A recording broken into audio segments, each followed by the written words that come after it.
BJP తొలి జాబితా ready అయింది. 100కు పైగా సీట్లతో ఫస్ట్ లిస్ట్ సిద్ధం చేసింది. మొదటి జాబితాలోనే ప్రధాని మోడీ, అమిత్ షా పేర్లు ఉండనున్నాయి. వారణాసి నుంచి మరోసారి పోటీ చేయనున్నారు మోడీ. ఇక పనితీరు సంతృప్తిగా లేని ఎంపీలను పక్కన పెట్టాలని డిసైడ్ అయింది బీజేపీ. ఈసారి ఏకంగా 60 నుంచి 70 మంది సిట్టింగ్లను పక్కన పెట్టే అవకాశం ఉంది. వీరి స్థానంలో కొత్త వారికి అవకాశం ఇవ్వాలని నిర్ణయానికి వచ్చింది. కేంద్ర మంత్రులు నిర్మలా సీతారామన్, జ్యోతిరాదిత్య సింధియా కూడా పోటీ చేయబోతున్నారు. ఈసారి ఓబీసీలకు పెద్దపీట వేసే ఛాన్స్ ఉంది. 2019 ఎన్నికల్లో 85 మంది ఓబీసీ అభ్యర్థులు గెలిచారు. దాంతో వారిలో మెజారిటీ సభ్యులకు మరో అవకాశం ఇచ్చే ఆలోచనలో ఉంది హైకమాండ్.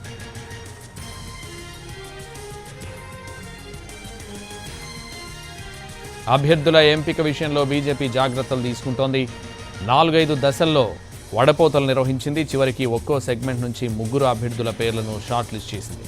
ఆ జాబితా కేంద్ర ఎన్నికల కమిటీ దగ్గర చేరింది. నిన్న రాత్రంతా కసరత్తు చేశారు. రాత్రి 11 గంటల నుంచి తెల్లవారుజామున 4 వరకు సుదీర్ఘంగా చర్చించారు. మార్చి 10లోపు తొలి జాబితాను ప్రకటించే అవకాశం ఉంది.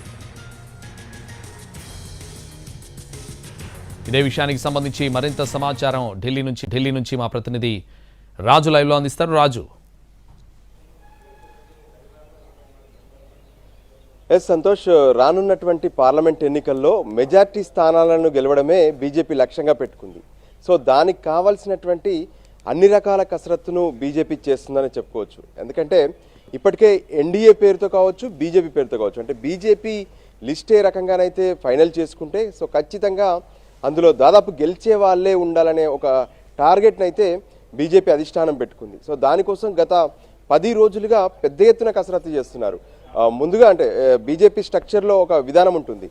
రాష్ట్ర ఎన్నికల కమిటీ ఉంటుంది, కేంద్ర ఎన్నికల కమిటీ ఉంటుంది. సో రాష్ట్ర ఎన్నికల కమిటీ అప్పటికే కొంత ప్రాబబుల్స్ ఎవరైతే ఉన్నారో, అంటే ఒక్కో పార్లమెంటు నుంచి ఎవరెవరు పోటీ పడుతున్నారు, సో వాళ్ళకు ఉన్నటువంటి వాళ్ళకు అనుకూలమైనటువంటి పరిస్థితులు ఏంటి అనే దాని మీద ఒక రిపోర్ట్ తయారు చేశారు. సో రాష్ట్రాలకు సంబంధించినటువంటి ఎన్నికల కమిటీలు కేంద్ర ఎన్నికల కమిటీకి ఇవ్వడానికి ముందే, అంటే ఆ రిపోర్ట్ కేంద్ర ఎన్నికల కమిటీకి ఇవ్వడానికి ముందే ప్రత్యేకంగా జాతీయ అధ్యక్షుడు నడ్డా, కేంద్ర హోంశాఖ మంత్రి అమిత్ షా వీళ్ళిద్దరూ వేరువేరుగా వాళ్ళతో సమావేశాలు నిర్వహించారు. సో ఈ సమావేశాల సందర్భంగానే చాలా వడపోత కార్యక్రమం జరిగిందని చెప్పుకోవచ్చు. ఒక్కో రాష్ట్రానికి సంబంధించి దాదాపు 3 నుంచి 4 గంటల పాటు సమావేశాలు జరిగాయి. ఆ సమావేశాల్లో పార్టీకి సంబంధించినటువంటి, అంటే రాష్ట్ర ఎన్నికల కమిటీ, కేంద్ర ఎన్నికల కమిటీకి సంబంధించినటువంటి ముఖ్యులతో పాటు ప్రధానంగా ఎవరైతే రాష్ట్రాలకు ఇన్ఛార్జీలుగా ఉన్నారో వాళ్ళు రాష్ట్రాల్లో ఉన్నటువంటి ప్రత్యేకమైనటువంటి ఒక రిపోర్టు కూడా ఇప్పటికే బీజేపీ అధిష్టానం తెప్పించుకుంది. అంటే ఆ రాష్ట్రాల్లో, ఆ పార్లమెంట్లో ఎవరు గెలిచే అవకాశాలు ఉన్నాయనే దాని మీద ఒక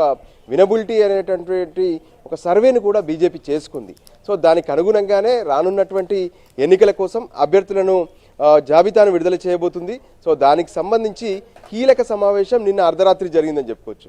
రాత్రి 11 గంటలకు బీజేపీ కేంద్ర కార్యాలయానికి ప్రధానమంత్రి మోడీ వచ్చారు. సో అంతకంటే కొద్దిసేపటి ముందు నడ్డా, అమిత్ షా, దాంతోపాటు రాజ్నాథ్ సింగ్, అంటే కేంద్ర ఎన్నికల కమిటీలో ఉన్నటువంటి ముఖ్యులందరూ కూడా వచ్చారు. సో ఈ సమావేశంలో ఆంధ్రప్రదేశ్, తమిళనాడు, దాంతోపాటు పంజాబ్, ఈ 3 రాష్ట్రాలు మినహా ఇతర అన్ని రాష్ట్రాలకు సంబంధించినటువంటి అభ్యర్థుల జాబితా పైన చర్చలు జరిగింది. సమావేశానికి ప్రత్యేకంగా అధికారంలో ఉన్నటువంటి రాష్ట్రాలకు సంబంధించినటువంటి ముఖ్యమంత్రులు కూడా హాజరయ్యారు. అంటే అక్కడ ఉన్నటువంటి పరిస్థితులు ఏంటి, ఎలాగైనా సరే ఎంపీ స్థానాలు, అంటే వాళ్ళు పెట్టుకున్నటువంటి టార్గెట్ 370 ఎంపీ స్థానాలు బీజేపీ స్వయంగా గెలవాలి.